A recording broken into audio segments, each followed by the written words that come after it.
Now, Calvin, speaking of seriously, we often talk about how toxic the Sussex brand has become and how it needs a reset. Do you think with Invictus that reset is finally taking shape?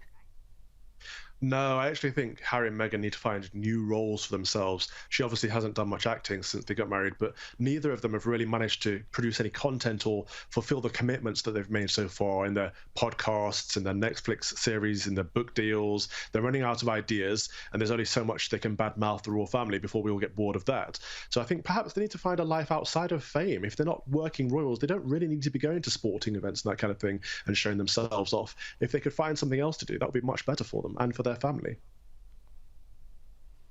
Bronte, look, I think that's pretty fair. Look, they were running out of ammo under the old banner. A reset, it really needs to be new direction, doesn't it?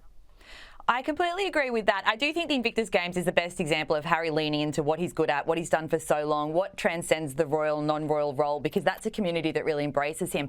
But yeah, more to the point, we keep hearing about this reset that they're going to do, and the only thing we've really seen of that is that they are separating brand Sussex into two entities, and that's quite obvious. We've seen that from the way that they've stepped out solo. None of this stuff is ever an accident. It's always very deliberate with public figures, and there's been enough leaks about it to indicate that this is obviously their strategy going forward. But what we don't know is what those next roles are. We're still sort of waiting on that. So it's really hard to say, oh, well, this is their new direction when we haven't seen that happen, because the Invictus Games always acts as a sort of ceasefire between Harry and Meghan and the press, because it's that moment when everyone just focuses on the good part.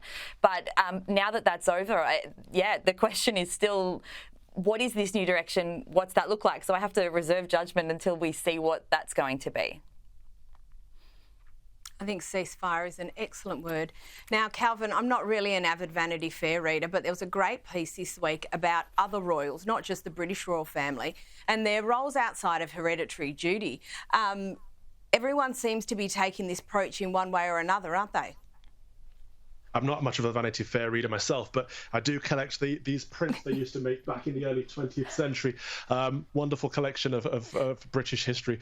But I think you're right in that they highlight the role of a monarch, right? And I think a monarch is a lifelong vocation.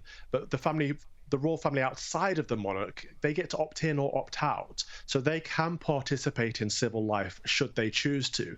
However, if they remain, they have to maintain that dignified, kind of edified role. So they can work with charities, they can work with sport and stuff like that, but not really the celeb culture. And where we've seen royals engage in celebrity culture, we've seen that it kind of denigrates the office of or the position of the royal family.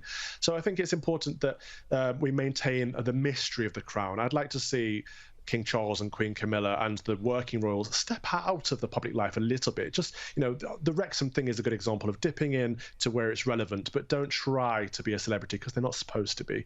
I think there's a difference there.